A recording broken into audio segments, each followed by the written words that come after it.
ปลาคอหน่อย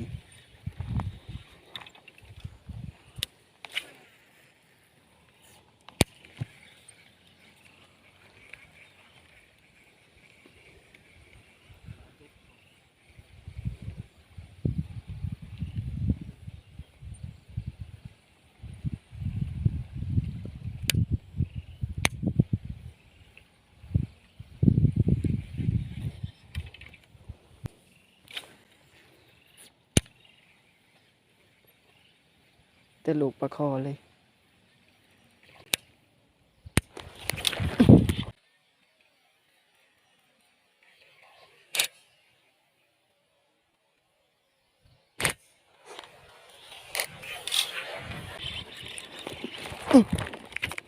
หลุด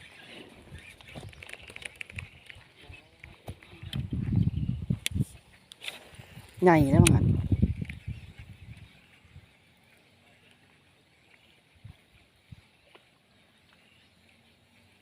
หลุด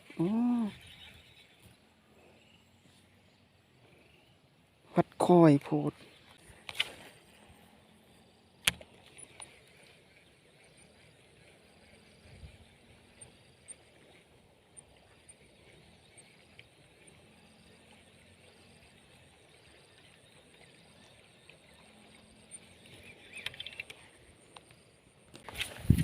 อุ้ยตำสายไพ่เวน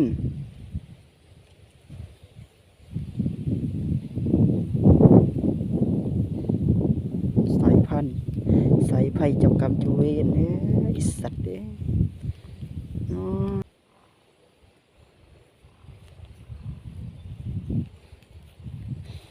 ละ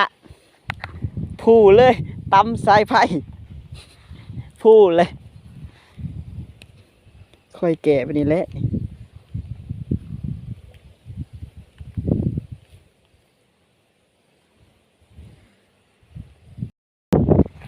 เรียบร้อยนะแก่อะไรเรียบร้อยเลยแก่ได้สายภูแก่ค่อยแก่ค่อยไปเรียบร้อยโอเค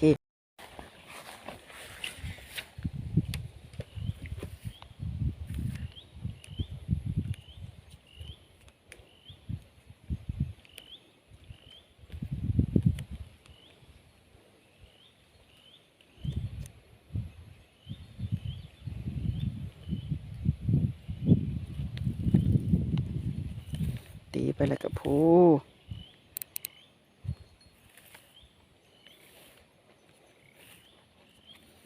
ปรับเบอร์ซีดอกบานนี่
ทางงานโคงภู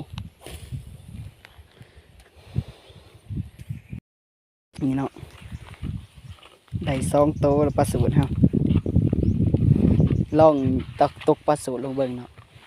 เหยื่อเด็ดถ้าเบิ่งว่าเป็นเหยื่ออย่างเพิ่นกำลังลากมัน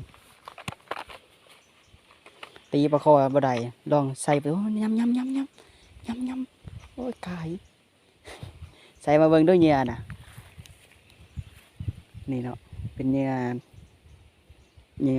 แบบนี้เหยื่อเด็ดเลยสีมาต้น